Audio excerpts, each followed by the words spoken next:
Good morning, my name's Leah and welcome to the Modern Miss Mason Chapel Sessions. This is a place where mums of all ages and stages of life can find a place of rest, inspiration and a devotional anchor for the week ahead. Today is Monday the 17th of January and I'm so glad that you're here.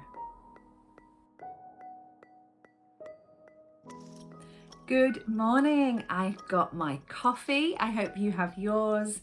And it's another week, another beginning to another week. And today I want to talk about something that I've been thinking about for quite a few weeks actually. It's, sometimes you get an idea or a phrase, maybe something you've journaled and it kind of grows in you. Well, there's no pun intended, but the word I want to talk about today is fullness.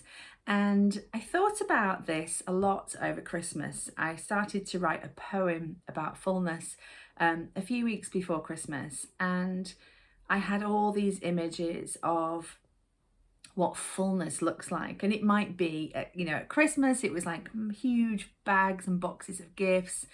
But obviously I thought about Mary and that point of bursting at the point of pregnancy where you feel like you cannot grow any more, and there is this gorgeous, beautiful fullness of the womb. Maybe you haven't experienced physical pregnancy and carrying a child, maybe you're a mother to adoptive children. Maybe that point of fullness comes when you hold that child for the first time in your home.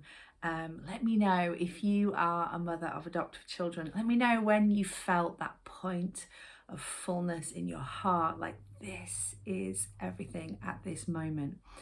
And at that point of fullness with Mary, and with any point of fullness with giving birth, you have to give birth. You have to let what is in you, what you are carrying, into the world. And isn't that just the story of the gospel of Jesus coming into the world from a point of fullness and then leaving the earth by giving the fullness of himself? It's so powerful and so profound. And I've also been thinking more about that phrase that we talked about at the beginning of January that I wrote down in my journal, that my one first and foremost pivotal point that I wanted to write down at the beginning of this year was that I wanted to grow in my knowledge of God. And if you remember, I wrote down, and may all that follows flow from this. So, I like alliteration. But may all that follows flow from rest. We talked about last week, finding our rest in him. And today I'm really thinking about this idea of may all that follows flow from my fullness in him, knowing that there is nothing lacking, nothing broken, nothing incomplete when I find myself in him. Now, obviously our lives, in the world, on the earth, in the natural, look pretty broken and incomplete and unfinished. And that is why we have to find ourselves in him every single day. Isn't that the role of a follower and a disciple, is to look to him, to turn our eyes upon Jesus, look full in his wonderful face, and the things of this world will grow strangely dim in the light of his, this is where I'll get the lyric wrong, wonder and grace, beauty and grace. You can pop that in the comments. I'm sure I'll find that later for us. But that idea of looking into the face of Jesus and everything else pales, everything else kind of lessens in severity and importance. And because we find our fullness in him. And it's not a kind of fullness after Thanksgiving or Christmas Day when you cannot move from the table because you have stuffed yourself. It's not that kind of fullness. This wholeness, this completeness is found in the word shalom. And I remember for years being completely obsessed with the word shalom. I think I named my year Shalom once a few years ago. So I really studied it and looked into it. And one thing that I really took from it, I think I always thought of it as peace and quiet and kind of this idea of this contemplative, meditative state. But actually, the thing that really struck me about shalom was the word wholeness. And again, this is what I've been thinking about, and what I want to take into my week is this word fullness, which means complete and whole in Him. And may all that follows flow from that revelation. The scripture I want to take us to today is Colossians 1:19. Just a little bit. You can read the whole of Colossians 1. The whole of Colossians, it's a fantastic book. And I'm going to read it in 2 translations. It will come up on the screen in a moment as well. And this is, again, Paul. We've been looking a lot of the letters of Paul over the past few weeks. And it says this: "For God was pleased to have all His fullness dwell in Him," in Jesus. For God was pleased to have all His fullness dwell in Him. The King James Bible says, in fact, the New King James Version, I'll read that one to you. "For it pleased the Father that in Him all the fullness should dwell."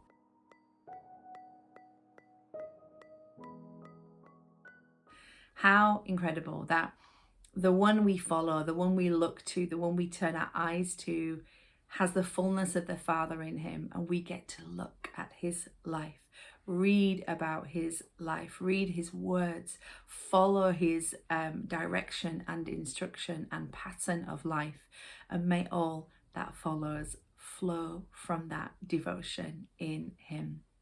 Now, I don't know what that means for you, what that looks like for you, how that impacts what you're thinking about, what you're pondering. And, you know, there are so many things in the world, so many things in the patterns of our life that can make us feel quite empty. It's amazing, isn't it, how we can be busy or have a lot of people around us but still feel lonely. It's amazing that we can have a lot to do but still feel unaccomplished and unproductive. It's amazing how we can feel like we have, you know, so much opportunity, and we are doing and going and seemingly fulfilling the things and the desires of our hearts, but yet still feel empty. And that is often because we're chasing these dreams and desires and ambitions that are about us. They're our human self, and that's pretty normal. And I know that's what we do. And I know that I've felt like that. I have been like feeling super accomplished and doing what I've always wanted to do, and busy, and getting to know new incredible people and having new opportunities, but it never fills me. It never fulfills me. It never leaves me feeling complete and whole. I can only ever find that in Jesus. So I don't know what you're after this week. What is on your to-do list? What is on your must achieve this and accomplish this? Maybe you're not that kind of person. Maybe you are completely rested and going with the flow and seeing how the week goes. Whatever state you're in on this Monday morning, may we all find first our fullness from following Jesus. May we look to Him. May we cast our cares upon His feet, because He cares for us, and may we feel full coming into our day and into our week from being with Him. Again, I encourage you to open a journal or piece of paper, whatever you do for your kind of processing, and just write the word fullness. Maybe write the word wholeness, complete. Have a little look at that definition of shalom. It's fantastic. Maybe write out Colossians 1:19 and just meditate on that for a little bit. Just think about that. And, you know, if you've got something to share that comes out of that, pop it in the comments. I would love to hear what you have got to say about that. Maybe you've studied this before. Maybe you've really looked into that whole word shalom and wholeness and completeness.